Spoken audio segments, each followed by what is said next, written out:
Dans l'e-sport, le mois d'octobre est depuis une dizaine d'années maintenant un mois réservé à une compétition qui éclipse toutes les autres, les Worlds. Les Worlds, c'est le championnat du monde de League of Legends et en cette année 2024, ils sont organisés en Europe avec d'ailleurs les quarts et les demi-finales à Paris. Et si vous ne connaissez pas League of Legends, c'est un jeu qui se joue par équipe de 5 et où le but est assez simplement d'aller faire exploser la base adverse qu'on appelle le Nexus pour remporter la partie. Ça paraît facile dit comme ça, mais c'est un jeu extrêmement profond tactiquement. C'est un peu les échecs du 21e siècle si vous voulez, mais avec une grosse dimension technique, on dit mécanique, dans la gestion des personnages qu'on appelle les champions. League of Legends, c'est aujourd'hui le jeu le plus joué au monde. Il est populaire au point d'avoir eu une série d'animations sur Netflix d'ailleurs qui s'appelle Arcane et que vous avez peut-être même regardé sans savoir que c'était League of Legends.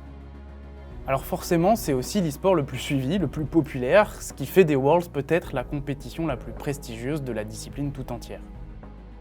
Quand on arrive en octobre, des millions de personnes à travers le monde s'assoient pour regarder les meilleurs se tabasser pour le titre, et à la fin, c'est souvent les Asiatiques qui gagnent, et en particulier les Sud-Coréens, et notamment SKT T1 avec sa star, Faker, 4 titres en 13 éditions. C'est le personnage principal de League of Legends, mais ce n'est pas l'histoire qu'on veut raconter, d'autres l'ont très bien fait avant nous. Non, nous on veut vous parler d'une équipe européenne qui a marqué l'histoire de l'e-sport sur le jeu parce qu'elle a regardé T1 et les Asiatiques en général dans les yeux pendant une année entière, en 2019, et c'est pas arrivé très souvent.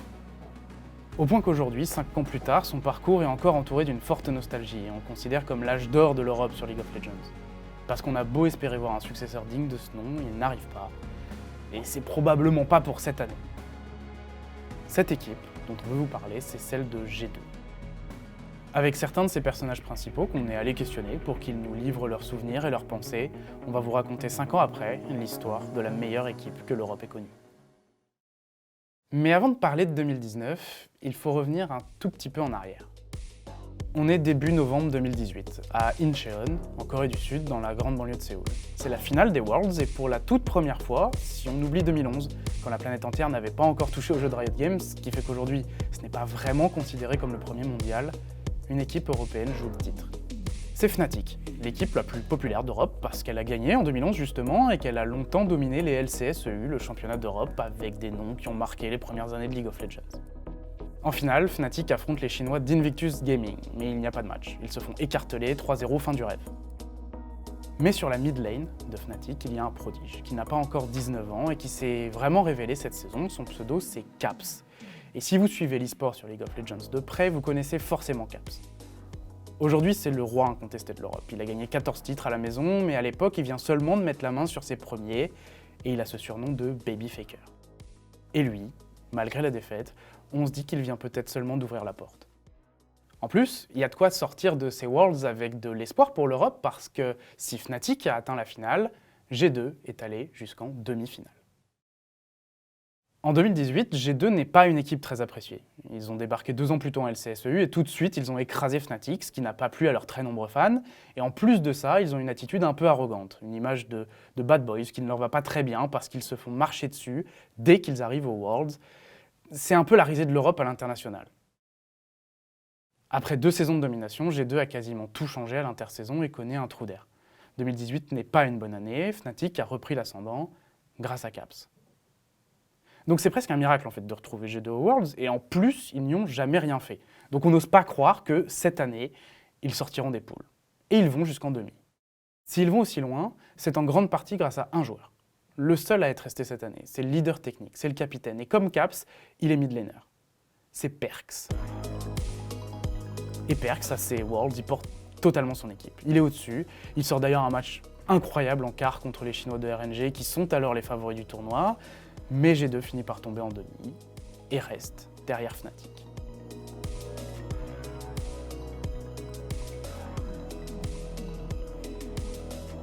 Fin 2018, on a donc Fnatic d'un côté avec Caps et G2 de l'autre avec Perkz. Et Perkz, même s'il est le 2e meilleur joueur d'Europe à ce moment-là, il a bien compris que Caps l'a dépassé et que ça va être difficile de reprendre le dessus. Alors il va avoir une idée géniale. À l'intersaison, il met son ego de côté et il propose à Caps de le rejoindre en lui vendant qu'ensemble, ils seront invincibles et qu'ils pourraient viser plus haut que l'Europe.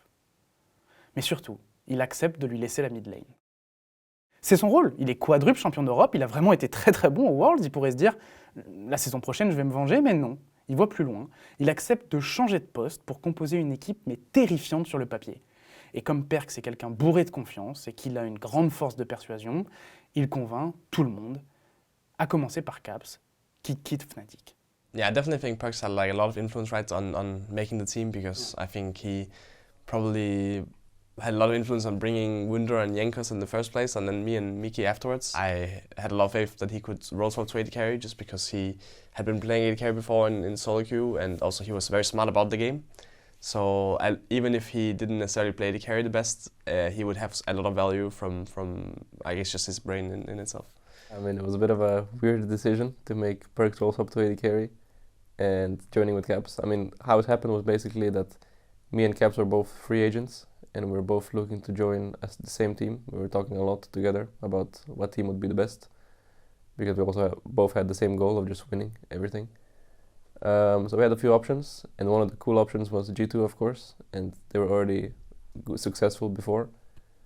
And yeah, I think Luca was very good at convincing us that he's going to be good at AD carry, and I also played a lot of duo queue games with him, like even before.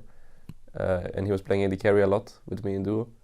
So I had faith that he could be good. Perkz passe ADC, Caps s'empare de la mid lane et pendant les 9 mois qui suivent, la super team de G2 est intouchable en Europe. Mais pas seulement. À l'international, ils écrivent aussi les plus belles pages de la région. 6,000 HP left no man, the Realm Warp coming out as well. They're just going onto the back, they're looking. Oh my god! A great flank! G2! The perfect team fight! They take it all! Alright, no flash available. Caps is going to need to find some sort of stun or ultimate. He actually just gets chunked out of the Oh, Caps. Caps! Take a look at that! The Hexagon! And Caps turns it around! Start the fight in the river. Chachi there. Caps has the flank position. He's gone back. Need to teleport in soon because Caps is going to jump in. Surprise! Says Caps. That's 2 down.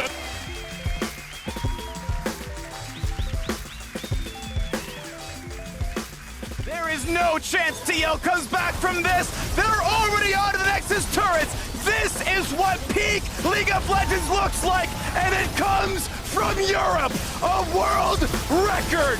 G2 Esports.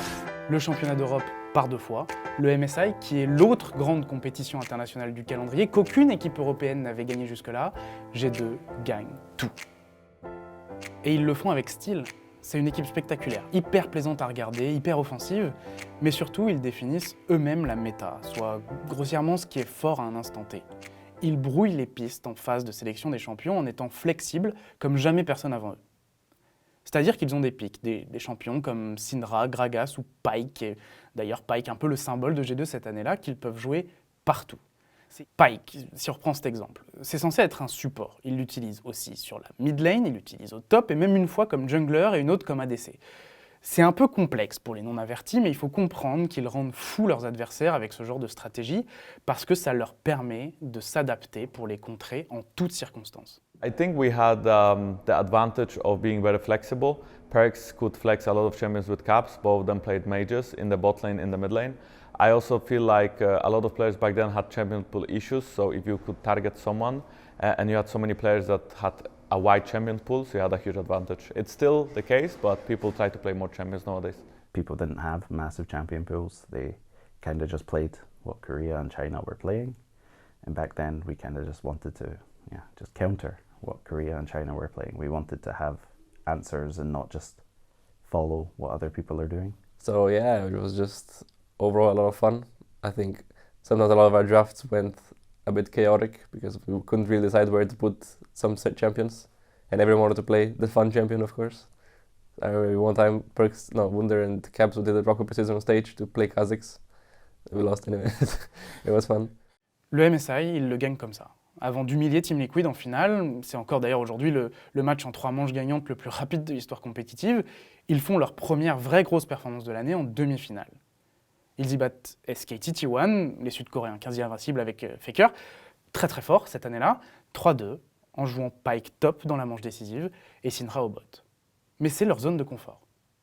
Et c'est très dur de les faire douter. Avant d'arriver au Worlds, ils ne perdent pas un seul BO5 de l'année. Pourtant, Mikix va avoir de gros problèmes de poignet, au point de douter un moment de sa capacité à continuer. Et il va d'ailleurs laisser provisoirement sa place à Promiscu, qui deviendra un mème. En Europe, le niveau est élevé aussi. Fnatic, en bon rival, les secoue en fin de Summer Split. Il y a une finale de championnat d'Europe légendaire, vraiment, entre les deux, sans doute la plus belle de toutes, avec Jankos, le jungler de G2, qui s'effondre à la fin, tellement c'était tendu. Mais ils sont au-dessus. Et comme prévu, Caps est une machine sur la mid lane, mais pas que. Tous, sans exception, dépassent les attentes. Wunder au top, Jankos, qui est d'ailleurs le meilleur joueur d'Europe en été, Mikix comme support, malgré ses importants problèmes au poignet, qui ne vont finalement jamais sortir l'équipe de sa voie. Mais le staff aussi, Grabs, Duffman, il y a une synergie qui paraît totale. Et Perkz, de son côté, il a réussi son pari. Il a d'ailleurs créé un alter ego qu'il appelle Umajan. C'est lui, mais en ADC, autour duquel il crée un truc un peu mystique qu'on doit craindre.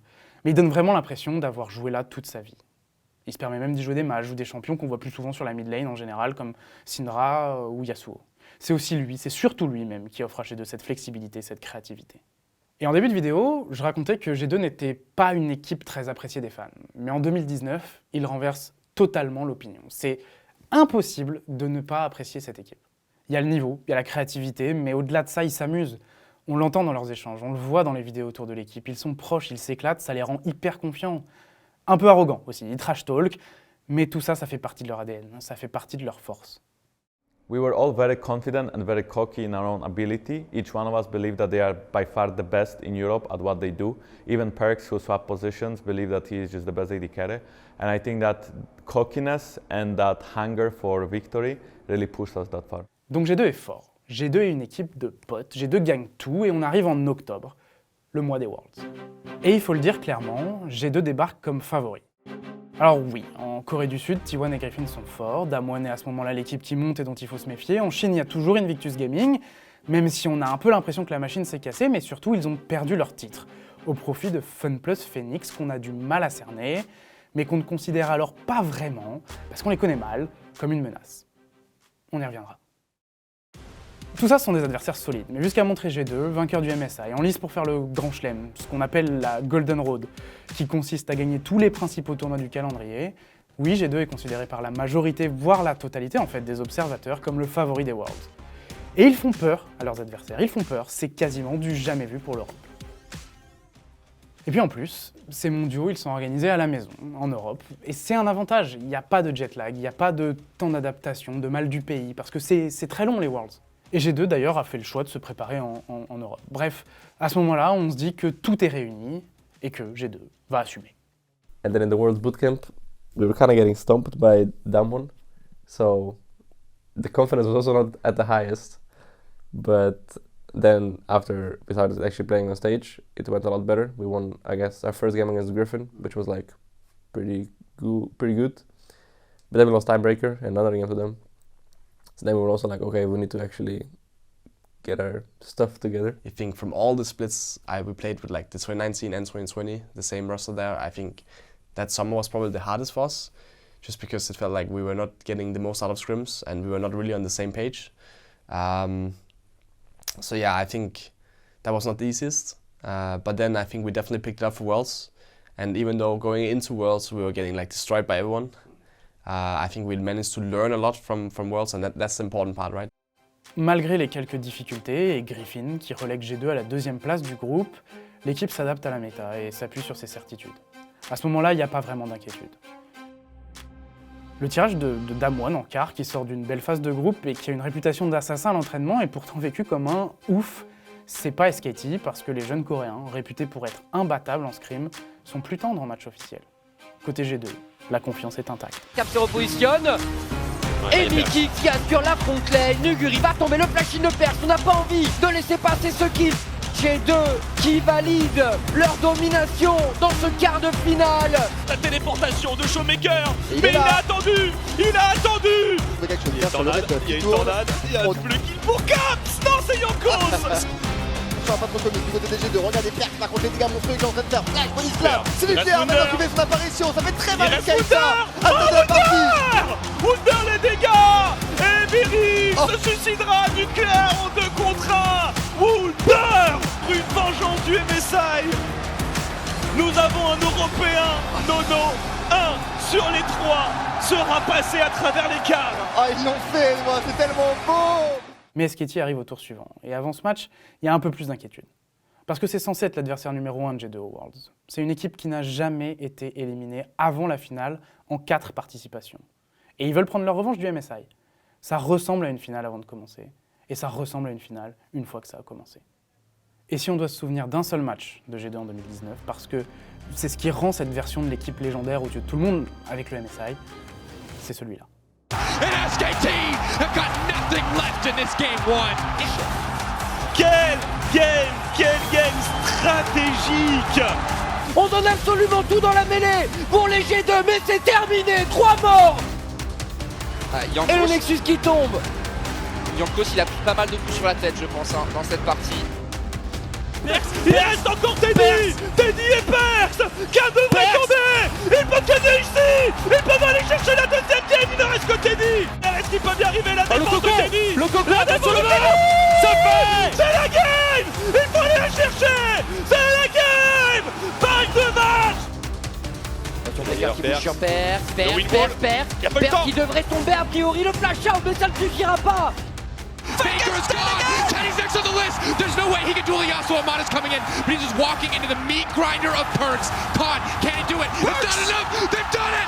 G2! Khan, can he get it done? He can't, the Vladimir! They can't do it! This is it! The greatest team in the history of League of Legends! Taken down by the greatest team Europe has ever produced! FPX, get ready! G2 is heading to Paris! Tout G2 2019 est là, dans ce match. La créativité, les fausses pistes, ils maîtrisent le déroulé du match. Ils maîtrisent SKT1 et Faker, leur principal rival sur le papier pour le titre. Moi j'ai de la chance, j'y étais en 2019. Et il y a un souvenir fort qui me reste de ce moment-là. Peut-être le plus fort de toutes les compétitions d'e-sport auxquelles j'ai pu assister, c'est la folie des gens à la fin.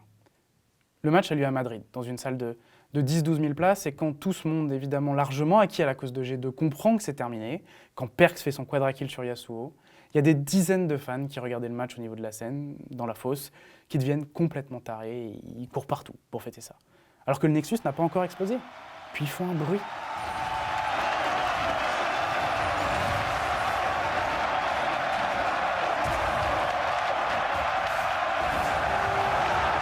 Yeah, I mean, definitely the 2019 semis against T1 was like probably my favorite series of my life. I think not only did we beat T1, but it was like in such a crucial match, and also the way the games were going was just a lot of fun and very, very crazy.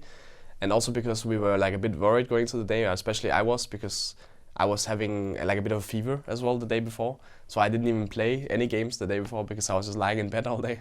So I was like definitely very worried, but I think going on stage, I think getting the adrenaline as well, and the adrenaline rush, and like all the cheers from the fans especially, was just like it was an awesome series. I mean, I do remember that I was very, very cocky right after I won. I was looking down on Tiana a little bit because I thought we can definitely beat FPX now.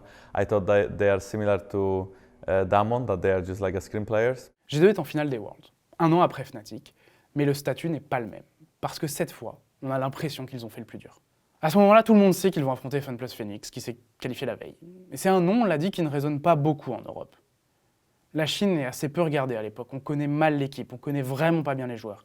On se doute que c'est assez fort, mais il y a un petit complexe de supériorité qui se crée à ce moment-là. On les prendrait presque un peu de haut en fait. Et ça se ressent dans les commentaires, ça se ressent dans les pronostics. G2 a déjà gagné, le contraire est impossible à imaginer pour tout le monde en fait. Enfin, vous me donniez un pronostic s'il vous plaît.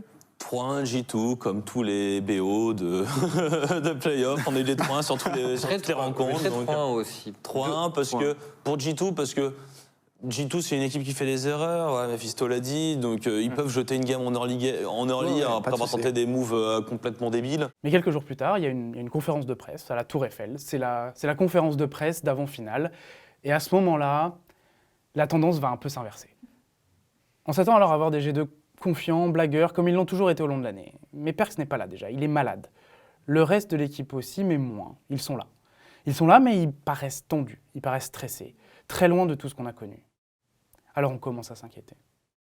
Et de l'autre côté, les joueurs de FunPlus Phoenix, eux, ils apparaissent extrêmement confiants. Je me souviens d'une question sur Kled, qui est l'un des champions préférés de Doinby, qui est le capitaine, il est millénaire lui aussi.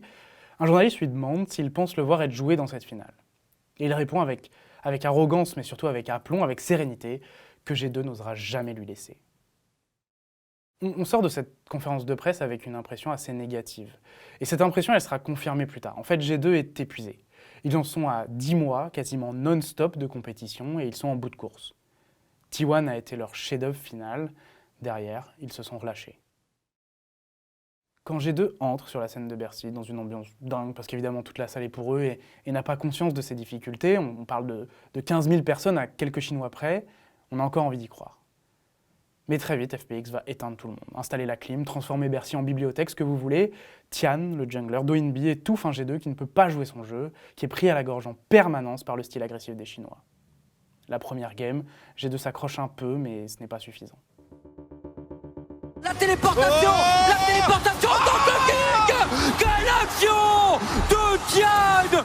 C'est la game, la première game, emportée par les Fun plus Phoenix à la maison. Jankos qui doit valider. Oh, il a pas smite, mais il le valide tout de même. Les Fun plus Phoenix décident de répondre directement. Tian est en difficulté, la fatigue est partie. Sur Perse qui donne tout ce qu'il a dans la mêlée, mais les Fun plus Phoenix qui s'impose. Oh, il le tente, mais WX. Il a le réflexe de flash. Les G2 qui étaient partis à l'offensive. Attention à cet ulti Galio. On envoie Perse en orbite, mais c'est directement contrôlé par les Fun plus Phoenix. L'exécution directement, le shutdown de récupérer pour Cam. Le portail transdimensionnel, on arrivera à le cancel.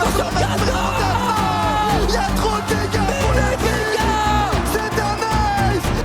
C'est difficile pour G2. Tian qui décide de flexer un peu les mécaniques 2-0 pour Fun plus Phoenix. G2 ne va jamais réussir à s'adapter. En réalité, il n'y a pas grand-chose à dire sur cette finale. FPX a été trop fort. Il y a une photo qui résume bien l'état d'esprit, c'est celle-ci. Ce sont les casters de gaming, OTP aujourd'hui, la tête entre les mains, et vraiment, c'est l'état d'esprit général dans la salle à ce moment-là. Dans une ambiance de mort, parce que personne n'imaginait ce scénario, tout le monde se préparait à la fête, FPX s'impose 3-0 et remporte son premier titre mondial, privant ainsi l'Europe de cette joie. L'image qui viendra confirmer ce sentiment de bout de course pour G2 à la fin des Worlds, c'est Perkz, pourtant le principal artisan de cette belle histoire, quelques minutes après la finale. Dans les couloirs de Bercy, il apparaît essoré, vide. Practicing at least 12 hours a day, on average. Like, you guys can't even imagine how this feels. Like, I just want to be a human again. Yeah.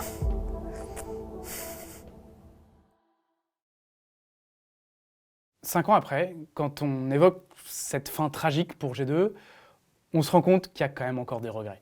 We all got sick, we all felt like we were, I think, tired. There was more fights in the team than before. And I think we were just not fully prepared for the game against FPX. I think we were definitely struggling that Worlds overall, and I think we kind of like stumbled our way through T1, to be honest.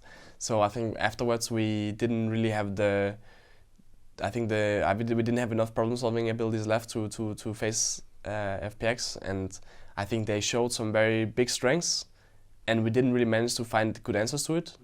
I think we kind of hit a lot of walls, a lot of like useless discussions, I'll say, because everyone was just really tired and like we weren't thinking as, I don't want to say clearly, it's like we just weren't as precise as we had been. We were kind of just being, I'd say, more emotional sometimes than we had to be, and that led to some like wrong decisions, I guess. We scrimmed FPX a lot throughout the Worlds, and they always were beating us in scrims. So perhaps we were not as confident going into the matchup against them because we were not always sure what to play against them. I think they had many champions that we didn't just have answer to, and I think partially I think I had a champion like Olaf whom I should have played, but they would always ban it in 4-5, but I was very cocky still, so I didn't really pick it in the first 3, but definitely I should have, because that was the champion that we would actually win scrims with when I was playing Olaf, but then whenever I wasn't, we would lose scrims with. So jokingly, like even nowadays, my old team blames me for not picking the champion because I could have carried it, but I was too cocky to pick it in the first 3, so it's kind of my bad in a way.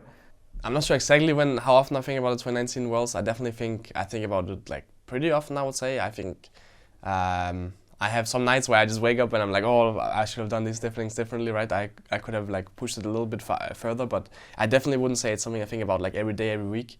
But I wouldn't be surprised if like once a month at least. I can't change the past, right? So there's nothing I can do about it anymore. But definitely, if I come in a similar situation, I will be ready. Même s'il n'est pas allé jusqu'au bout de son parcours dingue, ce G2 a évidemment laissé une marque unique sur les fans européens. À tel point que beaucoup, alors, ont oublié, peut-être pas, mais à minima éclipse la performance de Fnatic en 2018. Parce que la fois où on y a vraiment cru, c'était celle-ci, c'était en 2019, et on s'y accroche encore. I think the two moments that I really enjoyed from that year was for sure one, winning Messiah. I think it was an amazing feeling. And I think the second one would be probably winning in Madrid against T1 in semifinals. I think that was really glorious as well. And then I also enjoyed the opening ceremony of finals. But I didn't enjoy what happened after the opening ceremony. Before every finals match, we had like a pizza party at a hotel. So we went to someone's hotel room and we ordered pizza or ice cream and we just ate a lot of unhealthy food and we just talked about draft for like 2 hours. And then we figured out something good. And usually it worked out, like the next day we played. I think especially against OG in Rotterdam, that was in spring. I think that was the most memorable one for me.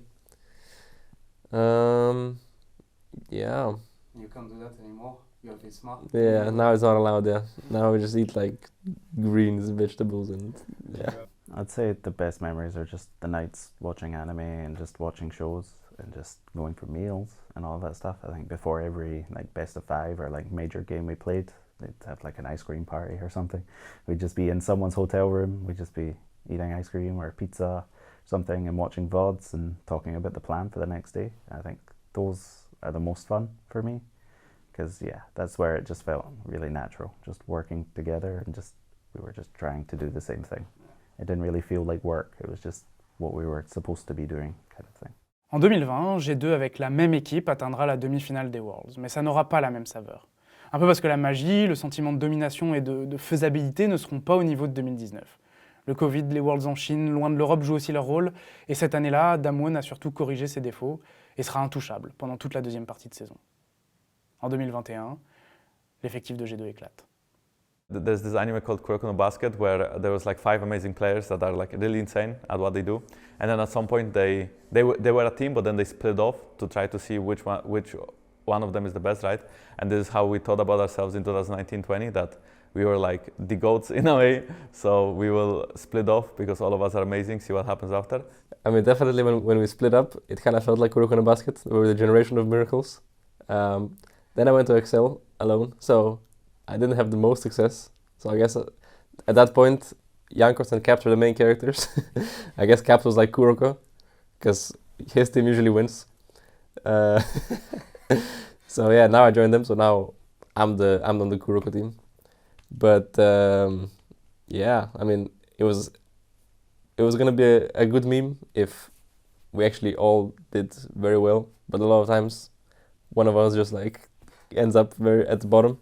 G2 2019 a tellement marqué l'Europe que début 2024, le club Heretics s'est dit tiens, on va essayer de regrouper Perkz, Jankos, Wunder pour voir si ça marche encore. Mais sans doute un peu aussi pour surfer sur l'image de leurs aventures ensemble.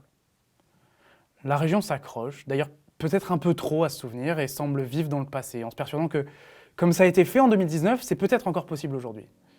Mais l'écart avec l'Asie s'est creusé, et dans les faits, aucune équipe européenne n'a fait mieux que quart de finale aux Worlds depuis 2020.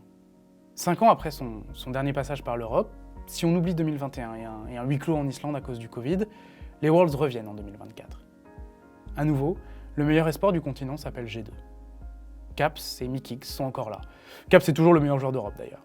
Duffman est revenu dans le staff. Même s'ils ont des ambitions légitimes et un certain crédit, que plusieurs observateurs se disent pourquoi pas, qu'on fait le parallèle avec 2019, ce n'est pas encore cette année que l'Europe entamera les Worlds avec un statut de véritable prétendant. G2 2019 est sans nul doute la meilleure équipe que l'Europe ait connue.